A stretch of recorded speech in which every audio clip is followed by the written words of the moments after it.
Wir haben uns gedacht, es ist wichtig, 3 verschiedene Fachleute mal zu diesem Thema zu hören. Und wir werden starten mit dem Thema der Landwirtschaft. Landwirtschaft als der landschaftsprägende oder im Großen und Ganzen landschaftsprägende große Akteur in der Landschaft. Und den Anfang dieser Referate wird Myriam Charolais machen. Myriam Charolais elle est agronome. Non? Je me trompé, hein? Ingénieur rural, Kulturingenieurin. Ok, Kulturingenieurin. Pardon. Elle travaille chez Agridea. Elle travaille surtout sur les projets de qualité du paysage.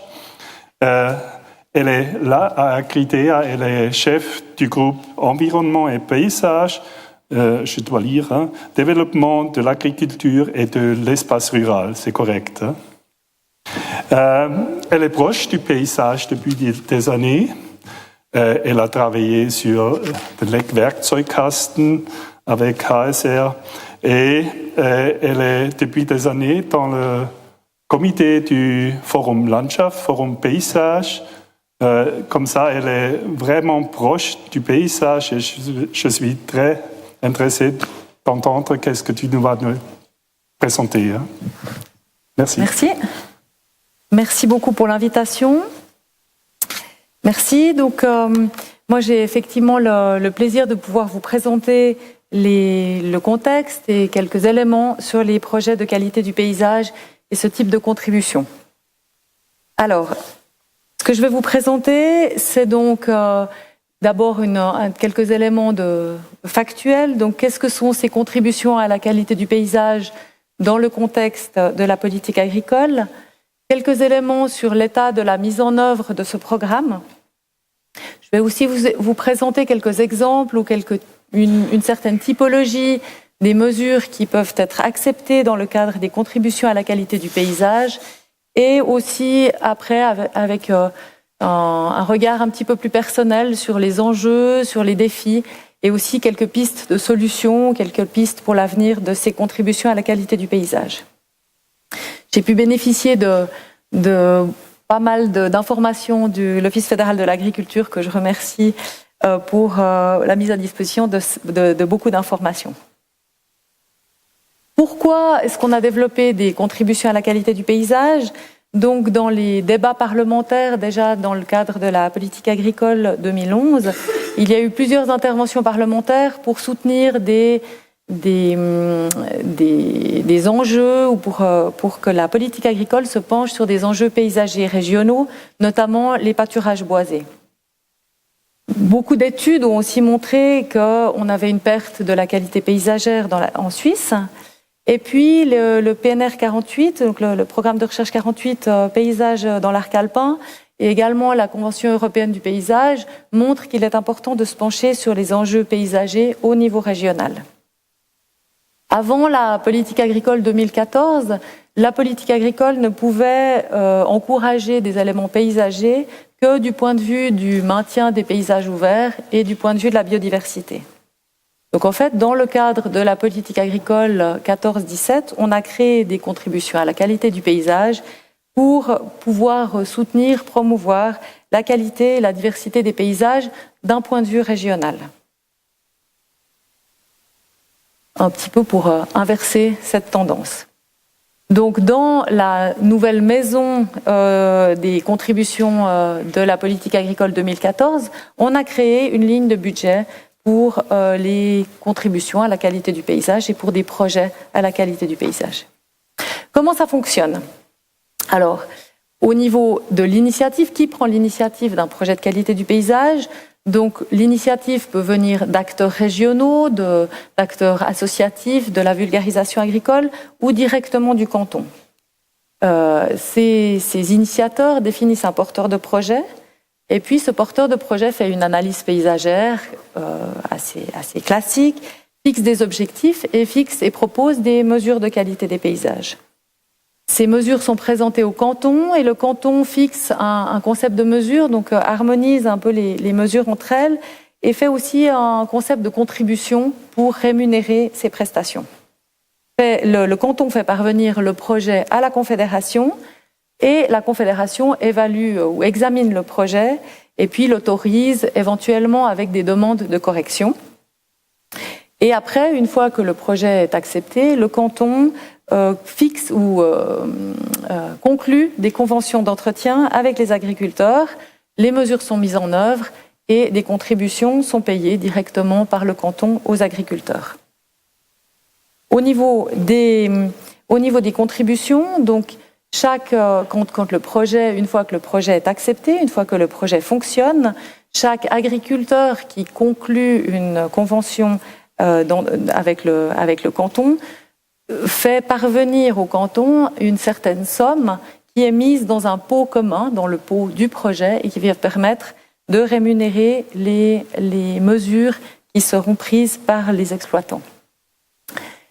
Ces mesures, ensuite, sont rémunérées sur la base de la clé qu'aura établie le canton, et elles rémunèrent le travail que fournit l'agriculteur pour fournir ses prestations paysagères, la perte de production éventuelle de production de produits agricoles et la qualité au niveau paysager.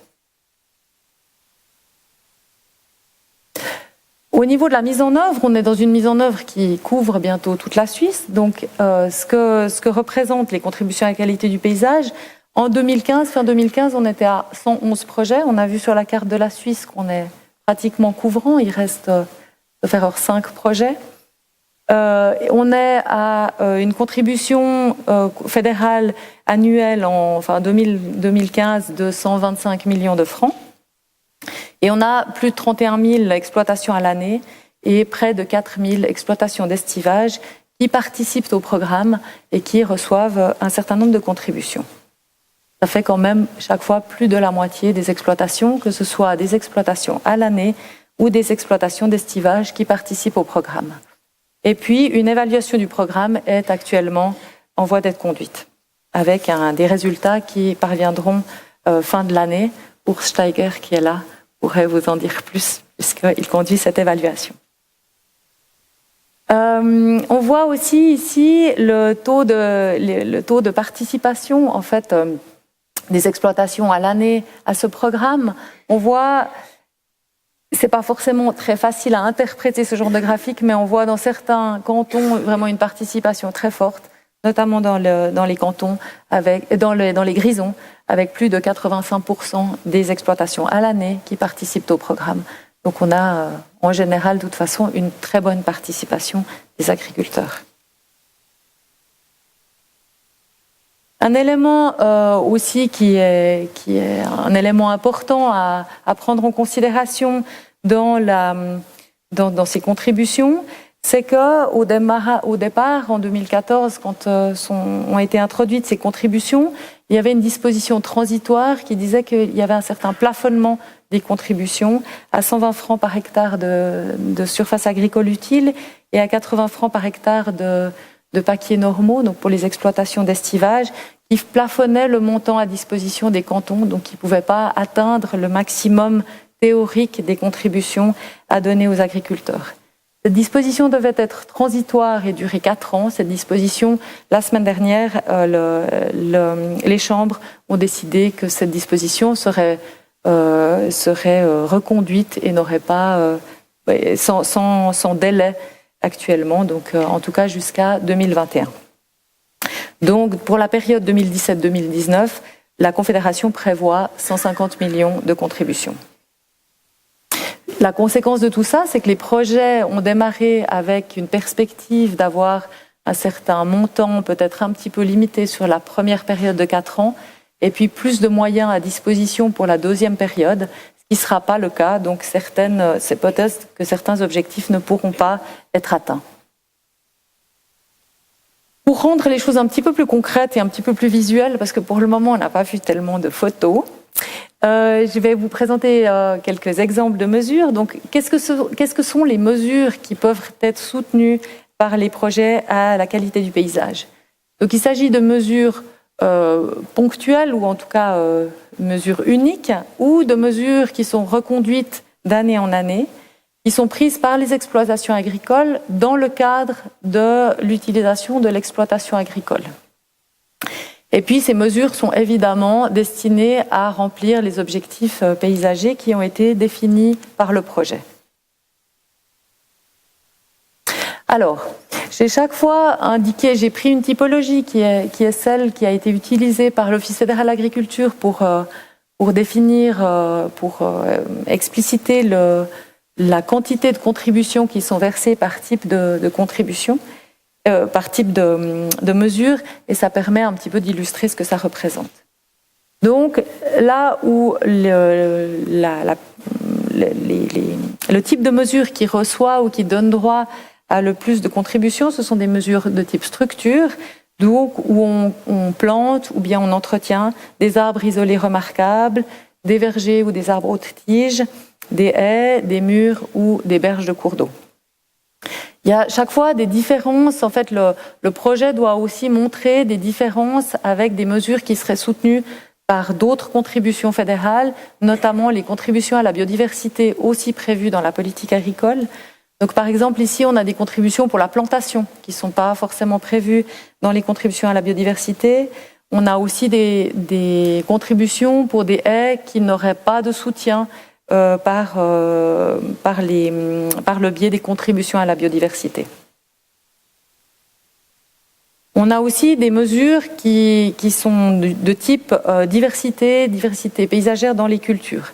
Là, on est beaucoup plus loin de la biodiversité, donc on est vraiment dans des mesures d'esthétique paysagère, de diversité du paysage, donc avec la promotion de rotation diversifiée, de cultures colorées ou de la flore accompagnatrice des cultures. Si on va dans des mesures qui reçoivent un petit peu moins de contributions sur l'ensemble des contributions qui sont versées, on a la diversité dans les herbages, donc là où on a des mesures de type différents types de prairies pour une exploitation, qui aurait différents types de prairies sur la même exploitation, une exploitation fourragère échelonnée, des bandes fleuries, des ourlets. On a aussi des mesures de type éléments du paysage cultivé traditionnel, donc pâturage boisé, châtaigneraie, foin des rochers, culture en montagne, meule de foin.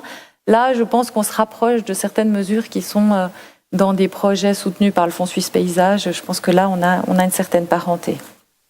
On peut avoir un certain recoupement avec des contributions à la biodiversité, mais avec des conditions qui sont différentes.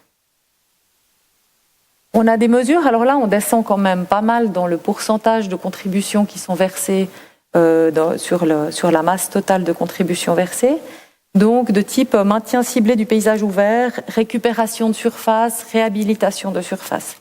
Donc des mesures de type débroussaillage, entretien avec des races adaptées. C'est des mesures qui sont chères et c'est des mesures qui quelquefois ont été un petit peu mises de côté par les cantons, vu le plafonnement des moyens. C'est des mesures qui sont chères, donc on a préféré ne pas trop promouvoir ce type de mesures pour pas se retrouver avec des difficultés financières au niveau du canton. On a d'autres types de mesures, donc comme la diversité dans le vignoble, l'accessibilité au paysage, donc tout ce qui concerne l'entretien de chemins dans le cadre de l'exploitation agricole. Et puis des mesures qui sont probablement celles dont on a le plus parlé dans les journaux, c'est les mesures qui se situent à proximité du siège des exploitations agricoles. Donc un arrangement de balles rondes, des jardins paysans, une certaine diversité d'animaux sur l'exploitation et puis l'entretien des abords d'éléments patrimoniaux. Donc là, on voit qu'on a seulement 4% des contributions qui sont versées. Donc tout ce qu'on a entendu sur les géraniums ne représente peut-être pas l'essentiel des contributions qui sont versées avec ce type de contribution. Ce qui est peut-être aussi assez intéressant, c'est de voir quelles sont les mesures qui ont été modifiées ou qui ont été refusées par l'Office fédéral d'agriculture pour bien comprendre en fait vraiment le cadre de ces contributions et les synergies aussi qu'il peut y avoir avec d'autres types de financement.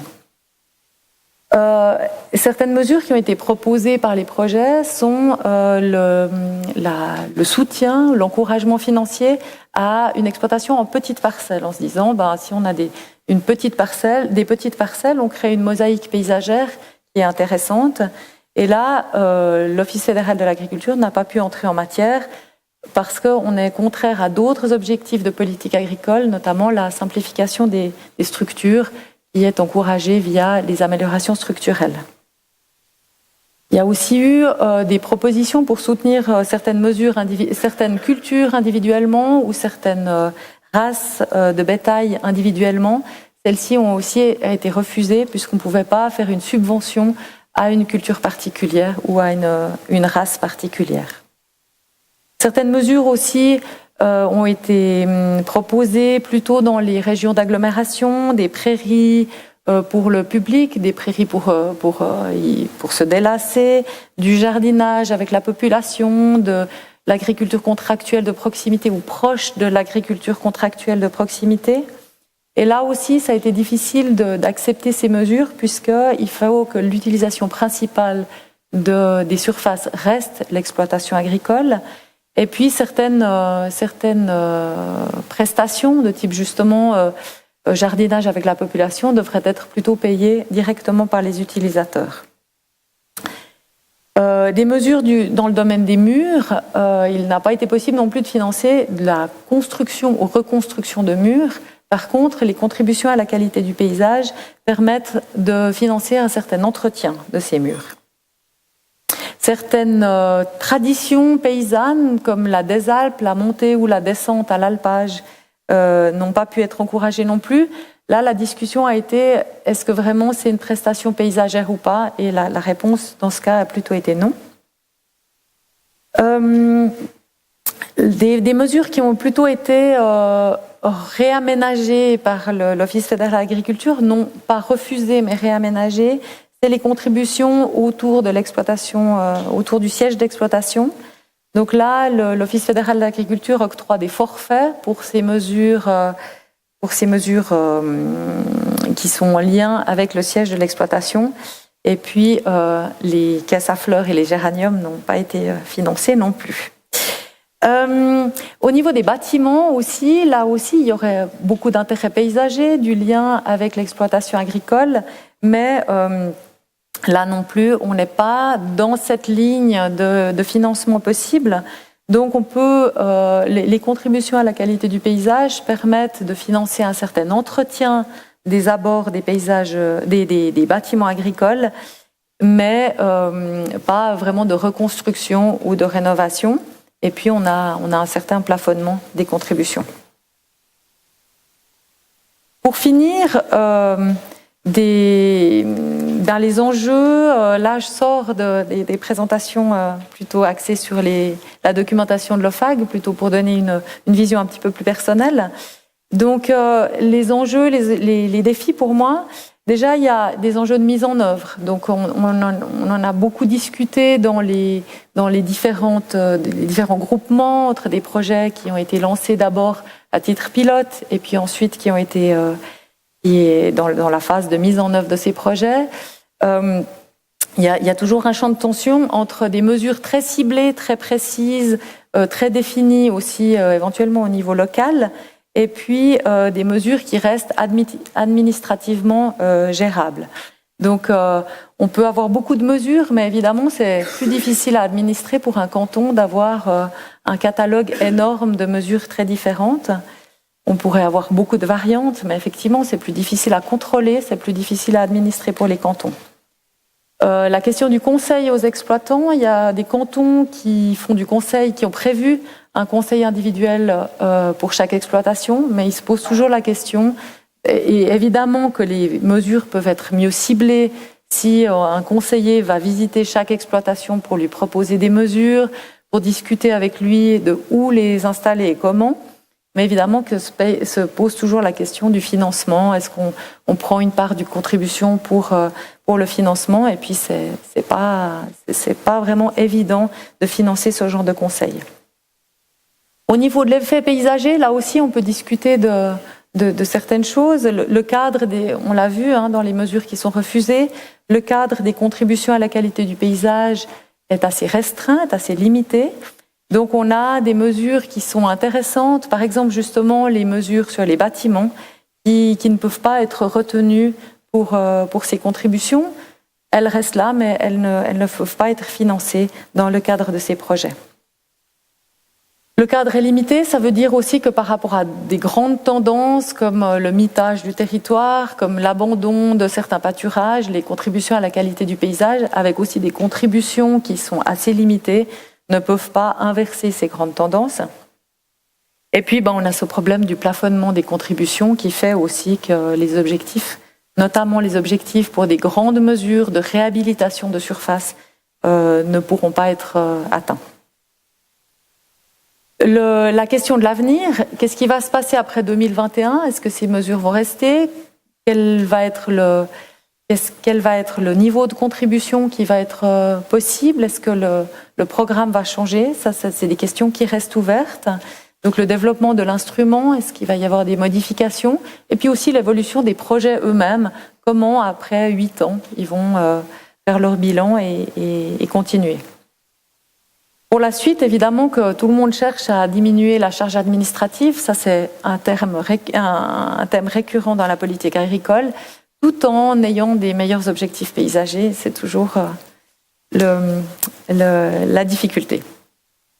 Au niveau des valeurs, au niveau du dialogue, on a vu dans des études, notamment du PNR 48, l'importance des valeurs, des postures, du dialogue sur le paysage, que chacun amène des visions différentes. On peut se poser la question, dans un cadre aussi limité, avec des nouvelles contributions à la qualité du paysage qui sont venues dans un contexte où d'autres contributions ont été supprimées, et des agriculteurs qui voulaient récupérer des contributions. Est-ce que vraiment on a eu cette ouverture, cette possibilité d'avoir un vrai dialogue sur la vision paysagère? Je pense pas. On est quand même dans un cadre très limité où il fallait quand même essentiellement trouver des mesures qui donnent droit à des contributions. Donc aussi, c'était pas toujours non plus facile d'avoir une possibilité de promouvoir l'identification des agriculteurs avec la prestation paysagère qui était fournie. Donc on a certains agriculteurs qui ont vraiment l'impression d'aller juste chercher une prime dans ce qu'on reste pas seulement avec des problèmes, il y a quand même toujours quelques solutions. Donc au niveau de la mise en œuvre, trouver des synergies avec la biodiversité, notamment avec les projets de mise en réseau dans l'espace agricole, des synergies au niveau du conseil aux exploitants, des synergies au niveau des mesures et au niveau de l'administration des mesures. La collaboration entre divers services cantonaux, ces contributions, c'est venu très vite. Donc on a beaucoup les services d'agriculture qui ont été très actifs pour promouvoir ces contributions. Il y a probablement des synergies à trouver entre les différents services cantonaux, notamment avec les services chargés du paysage, mais aussi de l'aménagement du territoire, par exemple. Au niveau de l'effet paysager, donc là, on a aussi des possibilités de trouver plus de synergies, des bonnes liaisons avec d'autres programmes paysagers, d'autres programmes qui promeuvent la qualité du paysage. Je l'ai dit, il y a plusieurs mesures qui ont été identifiées et qui n'ont pas pu être retenues et donner droit à des contributions.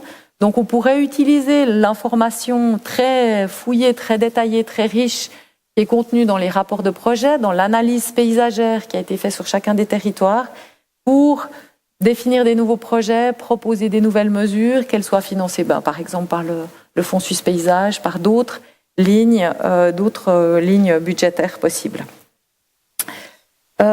Évidemment qu'il faut agir sur plusieurs fronts et aussi sur d'autres tendances qui menacent le paysage. Et puis, les projets, les périmètres de projets sont prévus plutôt à large échelle. On a quand même des territoires qui sont relativement grands. Donc, par exemple, dans le cadre d'un projet local, dans le cadre d'une conception d'évolution du paysage au niveau local, par exemple, ou au niveau communal, on peut utiliser les mesures qui ont été définies pour une grande région, pour un canton, on peut financer certaines mesures, mais on ne peut pas en créer des nouvelles. Donc ce serait peut-être intéressant de réfléchir à une possibilité d'adapter des mesures à un échelon local, avec toute la difficulté de l'administration qui reste. Enfin, quelques dernières pistes.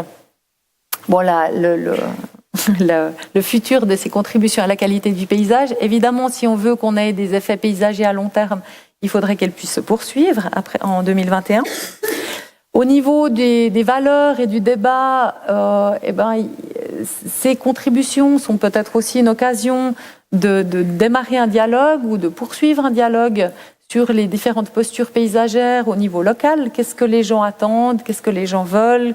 Comment les gens voient le paysage ou comment les gens voient le paysage évoluer?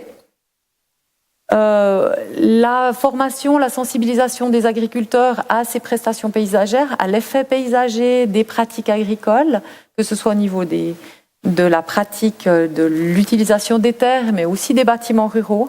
Donc là, nous, à Gridea, on a produit des outils, on n'est pas les seuls, mais il y a des possibilités aussi d'utiliser le point de départ de ces projets de qualité du paysage pour faire de la sensibilisation, de la formation des exploitations agricoles, des exploitants agricoles. Et puis, de manière plus générale, dans d'autres projets, notamment des projets d'aménagement, d'intégrer l'agriculture permet d'avoir un débat sur le paysage et sur le paysage agricole. Et peut-être que le rapport d'évaluation donnera aussi d'autres pistes en fait pour l'avenir. Voilà.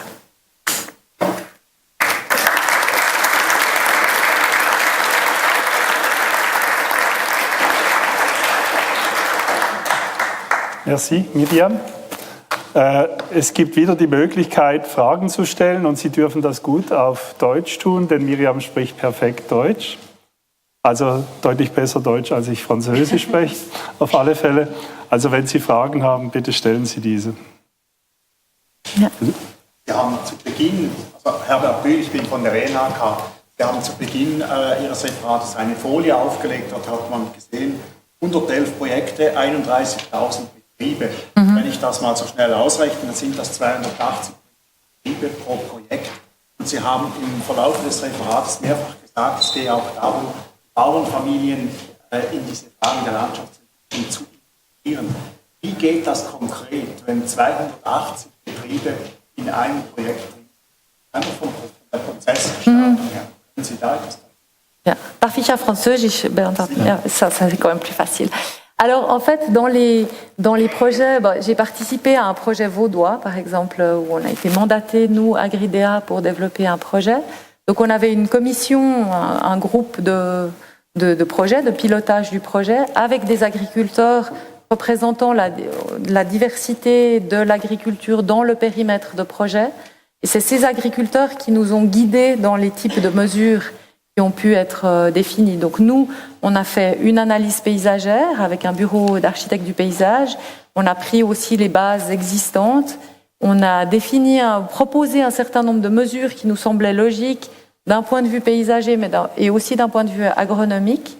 Et les exploitants ont piloté tout ça. Donc c'est vraiment des exploitants agricoles qui nous ont guidés dans le choix des mesures. Okay. Herr Aye, Sie hatten auch eine Frage? Raphael Aye von der Schweiz. Vielen Dank für Ihren schönen Vortrag, die Möglichkeit, eine Frage zu stellen. Ich habe vorher gesehen, dass Sie angesprochen haben, dass es eine große Herausforderung mit diesen nur 150 Millionen großen Herausforderungen. Meist kann ich erinnere mich an die Begrüßung durch Herrn Sutzer, wo wir gehört haben, dass das ungefähr den Budgetrahmen des FLS für 30 Jahre entspricht. Hat sich, nicht vielleicht weniger Sie als das BLW, hat sich das BLW überlegt, die Erfahrung des Landschaft Schweiz nutzen, wie man der 1/30 dessen ist und der doch eine tolle Wirkung im Feld draußen entwickelt, wie man damit anstellen, dass man davon profitieren könnte und damit die Landschaftsqualitätsprojekte weiterbringen. Je ne crois pas qu'il y ait quelqu'un du BLV. Brigitte, tu peux... Non, mais... Souvent, je suis en Suisse pour le paysage, mais je suis aussi au service agriculture du canton du Valais. Je suis entre autres aussi occupée de la mise en œuvre de ce type de projet. Je pense que l'approche est vraiment complètement différente.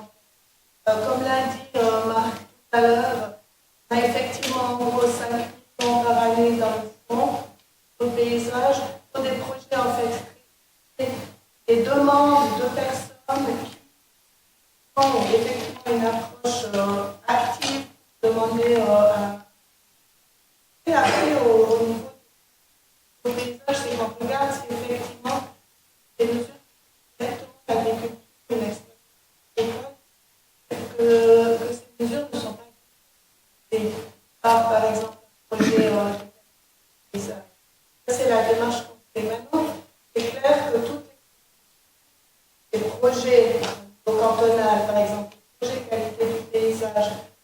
Et d'abord, nous, on fait d'abord une analyse paysagère et on a une approche un peu différente. C'est qu'on a demandé à la population de la région, du périmètre qu'on avait décidé, quelles étaient leurs attentes, leurs futurs paysages. On a demandé vraiment à la société locale quelles étaient leurs attentes et ensuite on a essayé de transformer ces attentes paysagères de la population locale en des mesures agricoles, sur l'exploitation agricole. La démarche est complètement différente, mais on a aussi pu s'inspirer des connaissances. Et on veut compléter un peu certaines mesures qui ne pouvaient pas être financées par le projet qualité du paysage.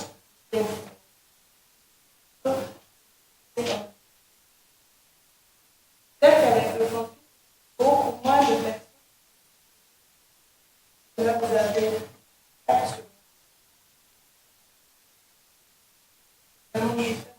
On touche moins de personnes, mais on touche beaucoup plus de qualité. Comme ça, je suis pas sûre. Je suis vraiment dans les deux aspects. C'est toujours en fonction des montants que vous avez à disposition. Et il y a vraiment des mesures qui sont tenues par le fonds. Donc, pas forcément plus cher ou moins cher, c'est ça. Et à chaque fois, une approche aussi pour déterminer le montant des contributions pour les mesures qualité du paysage dans la région de la Confédération. Chaque fois, on fait une analyse combien est-ce que effectivement, quelle est la valeur paysagère du travail de la. Et là, au niveau du fonds suisse pour le paysage, c'est aussi la même approche. On aurait un projet qui va décider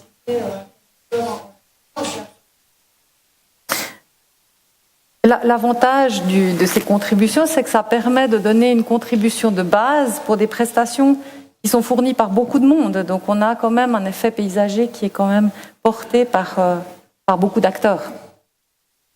Okay, wir hatten gerade eine Stimme ex-BLW, jetzt haben wir eine Stimme aktuell BAFU, Andrea Stalder.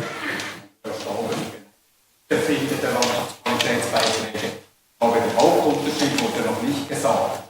Während es sich beim Fondslandschaft Schweiz um Testbeiträge handelt, bei Investitionen an Landschaftsqualitätsbeiträge, Zahlungen und Bewirtschaftungsbeiträge, der entscheidende Punkt ist etwas ganz anderes. Der Landwirt, der diese Leistung erträgt, ist meistens eine Leistung. Er wird jedes Jahr für diese definierte Leistung weiter bis gehen oder das geht nicht. Das ist eines der ein Einkommensbestandteil der Landwirtschaft.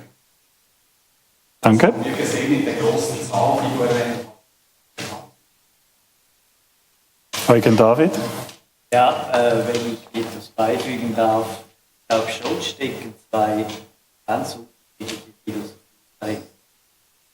Ja, interessant, Sie haben angesprochen, wir müssen mehr Dialog haben, wir müssen die Leute mehr engagieren für die Sache, nicht nur mit Geld. Ich glaube, der Fonds, der der Makro, also den Leuten erwartet, dass sie sich engagieren für etwas, eine Landschaftsidee, dass sie ihnen auch wichtig ist, dass sie eigene Mittel und eigene Kräfte investieren in die Geschichte.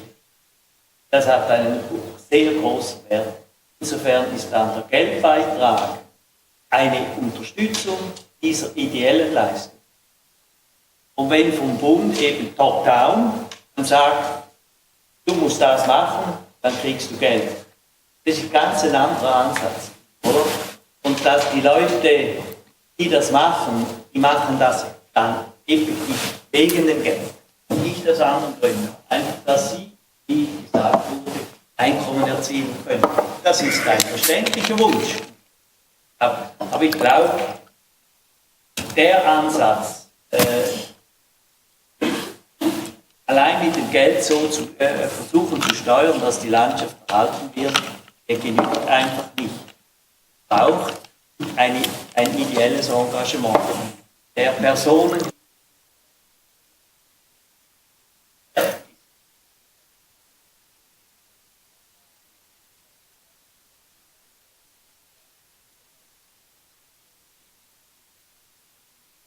riesigen Siloballen einigermaßen anständig in der Landschaft aufstellt, dass dafür der Bund Geld zahlt, das erschüttert mich etwas. Also mit anderen Worten, man sollte das Geld eher noch mehr Richtung Engagement auch lenken und von den Leuten verlangen, auch in diesem Bundesfachprogramm, dass ein gewisses Engagement dahinter steckt. Da kommt man dann eben weg vom flächendeckenden Zahlen, aber das ist ein Dogma beim BLW. Alles muss immer über die ganze Schweiz verteilt werden und da bin ich im Zweifel, ob das richtig ist, gerade für den Landschaftsschutz. Also das sind vielleicht einige kritische Bemerkungen, aber ich finde es immerhin gut, dass die Direktzahlung ein Teil dieses großen, riesigen Milliardenkuchens in die Landschaftspflege fließt. Das möchte ich also zeigen für jene, die daran gearbeitet haben und das nicht einfach nur in die Viehhaltung oder Flächenbeiträge gesprochen werden. Das ist sicher eine wichtige Weichenstellung. Danke. Jetzt Verena Diener. Ja, jetzt hat es mich auch noch gereizt. Ja, ich teile viele deiner Überlegungen. Ich stehe nur auf, weil ich denke, dann hören auch die Hintersten noch, was ich sage. Wenn wir alle nach vorne sprechen, ist das in den hinteren Reihen vielleicht nicht so. Ich melde mich nur darum zu Wort, weil ich im Parlament war, als man diese Landschaftsqualitätsbeiträge beschlossen hat. Ich gehörte zu den Befürworterinnen. Und ich habe jetzt einiges schon erlebt in diesem Bereich. Ich bin gut vernetzt in landwirtschaftlichen Kreisen und ich musste mir sehr viel Spott und Hohn anhören aus Landwirtschaftskreisen zu diesen Beiträgen. Also so quasi für jeden Geraniumstock kriegst du dann noch einen Beitrag. Und wenn meine Frau jetzt im Garten arbeitet, kann sie wenigstens noch einen Beitrag abholen für den Bauerngarten. Und du hast die Siloballen erwähnt, dass man, wenn man sie gerade stellt. Und daran kann man natürlich so eine Geschichte aufhängen und sie auch wieder zerstören. Ich glaube auch, dass der Ansatz, dass man damit Geld abholen kann, vielleicht nicht nur die richtige Stimulation ist, gerade für den Landschaftsschutz. Aber irgendwo braucht es einen Einstieg. Und was mir ein bisschen Sorge macht, ist die Evaluation, die jetzt dann passiert.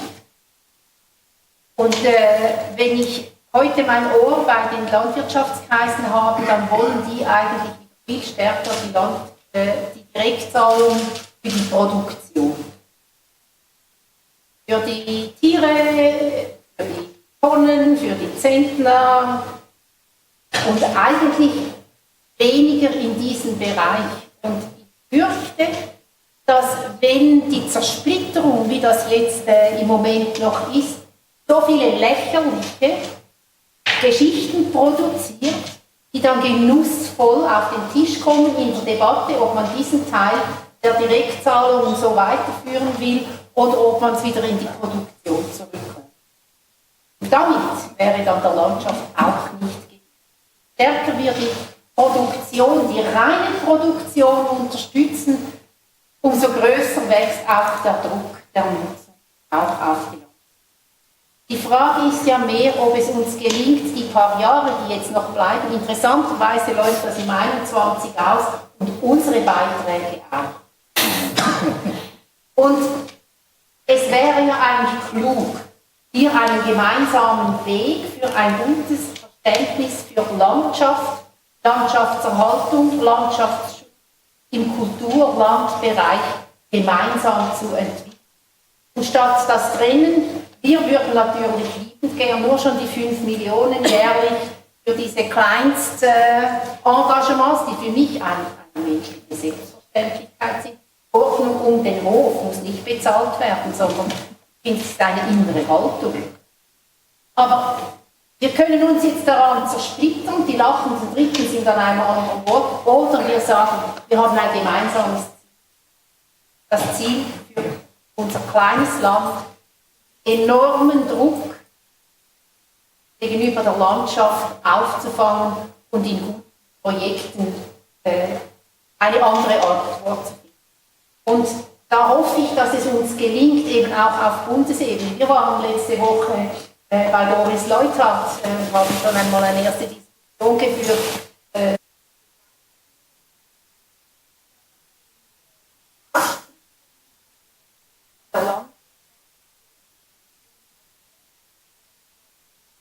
Gemeinsamen Weg des Gesamtthemas.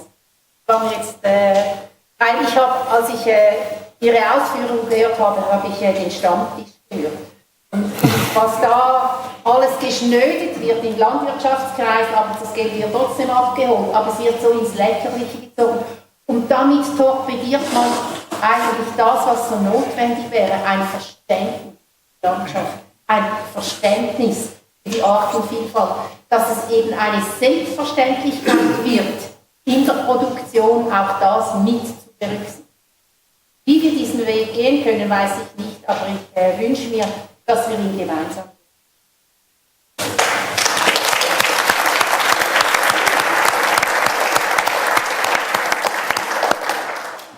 Danke, Verena, für dein Plädoyer. Jetzt war eine Meldung da hinten, Urs Steiger, habe ich richtig gesehen? Und dann hier noch. Ich wollte nur etwas zur Grundidee noch sagen,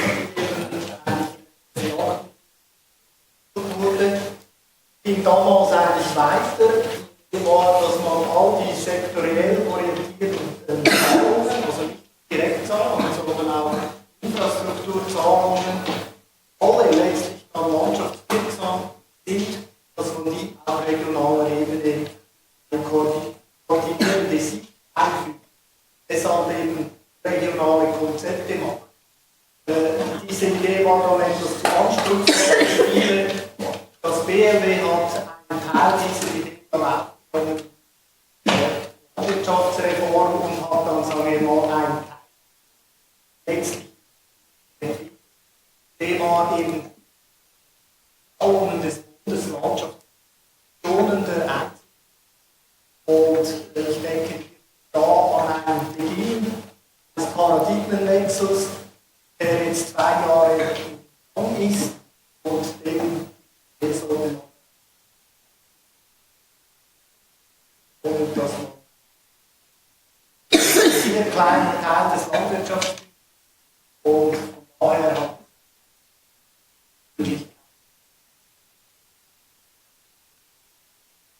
Danke für die Erklärung. Jetzt war hier noch eine und dann eine letzte noch. Reto. Mein Name ist Peter Schweizer, ich bin für Finanzprojekte im Thurgau zuständig und mache dort die ganze Beratung der Landwirte. Ich möchte die Worte von Cordino wirklich begrüßen, das ist genau mein Ding. Ich möchte das wir gemeinsam machen, das mit diesen Lächeln, die ins Lächeln ziehen, das ist natürlich auch ganz klar unser Bäuerlich. Schuld daran und die Massenmedien haben es auch für uns. Aber in der Beratung zeigt sich immer wieder, dass in einigen Landwirten, wir machen viel Gruppenberatung, da gehen wir dann von Hof zu Hof oder dann in markanten Punkten, wo wir darüber diskutieren. Und da zeigt sich also wirklich, die Landwirte, man kann da was bewegen, also die haben ein Verständnis, teilweise muss man ihnen schon noch Erklärungen liefern. Es ist wirklich möglich, dass es gemeinsam geht. Das Gemeinsame finde ich hat große Chancen und auch, dass man bei den Landwirten mehr bewegen kann, als ihn. Gut, eine letzte Wortmeldung. Ich bin Stiftung für Vogelschutzzgebiete, habe auch noch ein Büro. Wir arbeiten schon in Projekten, während Projekten wie zum FLS, aber auch in LQP. Und es gibt eben nicht nur Schwarz-Weiß zum Glück. Also innerhalb eines Projektes, das jetzt läuft, LQP untere Stockenburg, sind nun Bauern gekommen im Rahmen dieser Befragungen und die haben gesagt, ja, wir möchten eigentlich ein Kleingewässer machen noch bei uns, das können wir, und ich unterstütze die dann, also mit Geldern von unserer Stiftung auch. Also es gibt eben auch genau in diesem Sinne, was er auch gesagt hat, dass wir da zusammenarbeiten. Wir kommen dann durch diese LQP an Leute heran, die sonst mit dem Naturschutz noch nicht so viel zu tun hatten, und können sie dann ins Boot eigentlich holen, können ihnen helfen.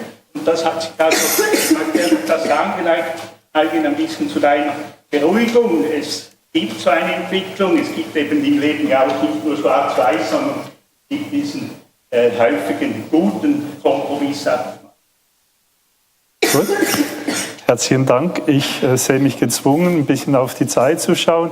Herzlichen Dank, Miriam. Du hast gesehen, dein Vortrag hat eine Diskussion ausgelöst. Du warst ein bisschen pessimistisch in deiner Betrachtung, oder wie das Ganze so läuft. Aber ich glaube, es ist aus der Diskussion klar geworden, man muss zusammenarbeiten, nach vorne arbeiten, Leute motivieren, mit den Leuten reden. Und ich denke, das ist ganz wichtig. Herzlichen Dank dafür für deinen Vortrag.